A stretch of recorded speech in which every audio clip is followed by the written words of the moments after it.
any more to bike and tell him to be back before dinner. That's how tough it was.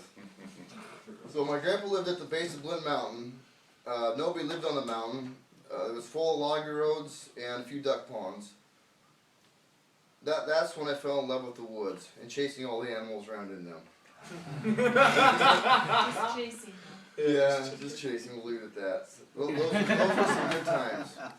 Growing up, my mom always made us go to church, even though we fought her the whole time. Exodus 20:12, honor your father and your mother, for the days may be long upon the land which the Lord your God has given you. Exodus 20:12. My dad only went on Christmas and Easter, but he enforced what my mom said when we would try staying home. And I tell you, I wish I would have paid attention then, so I know a little more about the Bible. It sure would have helped me right about now. I really dislike going to church, almost as much as doing my homework at school. Junior high was when I started having trouble. I had a hard time paying attention, and I remember just getting good enough grades to stay in sports. Even that was tough. I started using alcohol and smoking weed in the 8th grade. I would only use when I hung out with a certain crowd, but when I got into high school it got worse. I always played sports. I loved football, baseball, wrestling, so I hung out with the guys from the team. I don't know about your high school, but in mine, the jocks were the party animals. We partied as much as we could. When I was a senior, I had my first run-in with meth. Little did I know the path of destruction I was about to go down. Psalms 95:8. Do not harden your hearts, as in the rebellion, as in the day of trial in the wilderness. Psalms 95:8. So let me tell you about the path that I was heading down. I barely graduated high school, but with help from my high school sweetheart, I passed. I also found out my senior year, just after my senior year, that she was pregnant. The night I graduated high school, probably 2 hours after I received my diploma, I was arrested for third-degree assault, which was the start of my criminal record. Shortly after I graduated, we had a beautiful baby girl. However, I had a real problem. Well, hold on a sec. We had a beautiful baby girl shortly after I graduated. However, I had a real problem with staying faithful, which is, always ruins a relationship. We were on and off for quite a few years. We split up. I immediately jumped into another relationship, got her pregnant, broke up with her just to get back with my high school sweetheart. Then we decided to get married, and lo and behold, she gets pregnant again, and we have a beautiful baby boy. Things weren't too bad, but of course I had to go and ruin a good thing. I cheated on my wife again, got another girl pregnant. My wife and I separated because of it, so now I have 4 beautiful children. Boy, was I blessed. Not only was I addicted to women, meth, weed, any drug that was available to me, I was also addicted to hunting deer. It may sound a little funny, but I love it. When hunting season came around, I lived in the woods. I'd spend the whole day and sometimes the night hunting. I would hunt on private property, government property, no gate would stop me. I'd cut the locks off the gates, or get my dirt bike, find a way in if I couldn't get my truck in, which, as we all know, is very illegal. My obsession for hunting came at a young age when my dad would take me on private property that was patrolled by the owner and his friends. So whenever we saw his truck, we'd run and hide in the woods. We got caught every once in a while, but we'd just tell us to leave the property, and we would. But we always came back, just in a different spot. So in trying to figure out why I always push the envelope with hunting, I'm pretty sure it has everything to do with those childhood hunting experiences that were always so thrilling, getting chased around. The Living Bible, Romans 13:2-4. So those who refuse to obey the laws of the land are refusing to obey God, and punishment will follow. For the authorities do not frighten people who are doing right, but they frighten those who do wrong. So do what they say, and you will get along anyway. You will get along well. The authorities are sent by God to help you. But if you are doing something wrong, of course, you should be afraid, for you will be punished. The authorities are established by God for that very purpose, to punish those who do wrong. Romans 13:2-4. The reason I'm sharing with you is because I got in trouble with the game department, and they actually came and raided my dad's house when I was living with him about 3 years ago. They found a gun, drug paraphernalia, and it was all bad.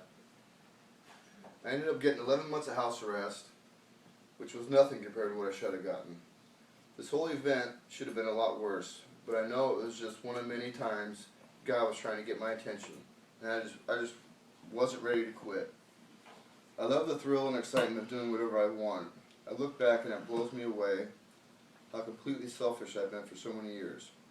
Job 33:29-30. Behold, God works all these things twice, in fact 3 times, with a man, to bring his soul from the pit, that he may be enlightened with the light of life. So let me take a step back and tell you about my employment history. I've only had 2 jobs in 26 years of my employment. I started working for my dad when I was 14 at the carpet store that he worked for 4 years. My dad went on to open his own carpet store, which I eventually installed carpet, tile, wood floors for him for 10 years. For 10 years at a store was open. After my carpet installing days were happily over, I got an awesome job working for a commercial construction company, building hospitals, doctors' clinics, and other large-scale jobs. The company I worked for, they were very well known and respected in the area, and I loved it. I loved working for them. Throughout the time I worked for them, I went to jail numerous times, prison once, and they always let me come back to work for them. Little did they know that I was sticking a needle in my arm and getting high on meth the whole time. Not too many people knew of my drug use or the severity of it, but it slowly caught up with me like it always does. Because of my drug use, I would never pay my tickets or court fines, so that led to them eventually suspending my and eventually revoking my driver's license. I haven't had a driver's license in probably 12 years or more, and I owe the collection agencies probably 35 to 40 grand. 20 years of in and out of jail, 20 years of broken relationships. Every time I went to jail, I'd find God, but when I left, I'd leave God there.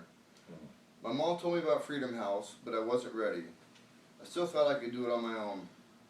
But the last time I went to jail, I finally realized that I had enough. So my mom suggested Freedom House again. I was ready. After court one day, my mom saw my attorney in the parking lot when I was in jail, of course, and she was trying to help me out through this whole thing. After my mom saw my attorney in the parking lot, and they talked about Freedom House, the attorney said this just doesn't happen, especially a religious program. My mom pulled out her cell phone and called Miss Lynn, gave the attorney the phone, and the conversation began on what needed to happen for me to go to Freedom House. Miss Lynn wasn't too sure either. And I guess I'm the first one that ever came straight from jail. My mom picked me up. I'm not sure if I'm or not. Well, and succeeded. Well, yeah, so we gotta do the succeeded part. That's the succeeded. After the conversation, my mom called a friend that had suggested Freedom House, Karen Donata, and her warrior friends prayed that the doors would open for me to go to Freedom House. At the next court date, the judge agreed to allow me a 13-month furlough. Which, I don't know if you guys know about furloughs or jail or anything, but that rarely ever happens. I mean, you might get a day off to go to your father's funeral or something, but that's just, so it was quite a thing, So because of the holidays in December, Freedom House wanted me to wait until after the first of the year, but the Holy Spirit had control, and I ended up here on December 30th, 2013. The year of commitment means I'm getting closer to God and my family. In the last 3 months, I've discovered the power of prayer, how important accountability is, and I am learning to recognize the voice of God, whereas before I listened to the devil. The first few weeks of Freedom House were interesting. It really opened my eyes to numerous things about myself that I really needed to work on. My challenges have been keeping my mouth shut and quitting the sarcasm. The most interaction I had with people were guys at my job sites, and all I'm going to say about that is it's sarcasm at its finest. Rebuilding my relationships with my children as well as my family is my biggest challenge. Malachi 4:6. And he will turn the hearts of the fathers to the children, and the hearts of the children to their fathers, lest I come and strike the earth with a curse. Malachi 4:6. I've been so selfish in my addiction that I've neglected the most important things, and those are the relationships with my loved ones and God. My successes have been with God restoring those relationships. Through prayer, God has been working on all these things. I just need to press into His Word more and be a godly man. I learn something new every day here, and I look forward to learning as much as I can about God so that I can apply it to my life. Proverbs 3, 5-6, trust in the Lord with all your heart, and lean not on your own understanding. In all your ways acknowledge him, and he shall direct your path. Proverbs 3, 5-6. My past is living proof of what not to do. It seemed like no matter what I did, nothing worked, and my life was a train wreck. Deuteronomy 8:5. You should know in your heart that as a man chastens his son, so the Lord your God chastens you. Deuteronomy 8:5. I'm looking forward to keeping these commandments and living a godly life rather than running around in circles, always finding an empty place and feeling empty.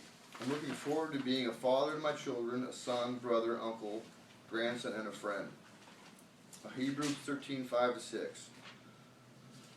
Let your conduct be with covetousness. Be content with such things as you have, for he himself has said, I will never leave you nor forsake you. So we may boldly say, the Lord is my helper. I will not fear. What can man do to me? Hebrews 13:5-6. I am grateful to God for saving me, and for all the people that have prayed for me all these years, especially my mom and her friends. They've been praying for me for 20 years. Her and her friends have.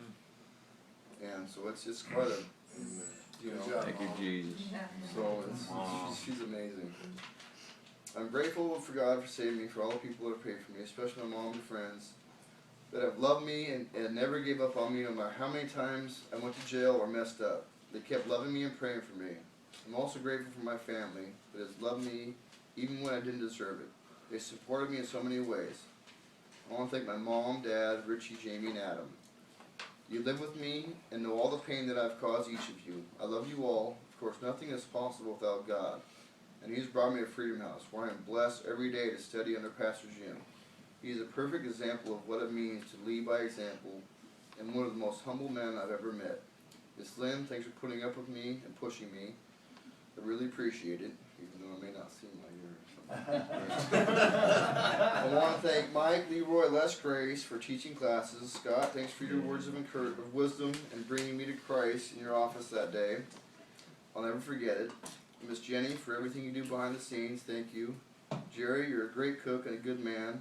Thanks for the time you spent with me. It's helped. Rosario, I admire your patience and understanding. You're a good leader.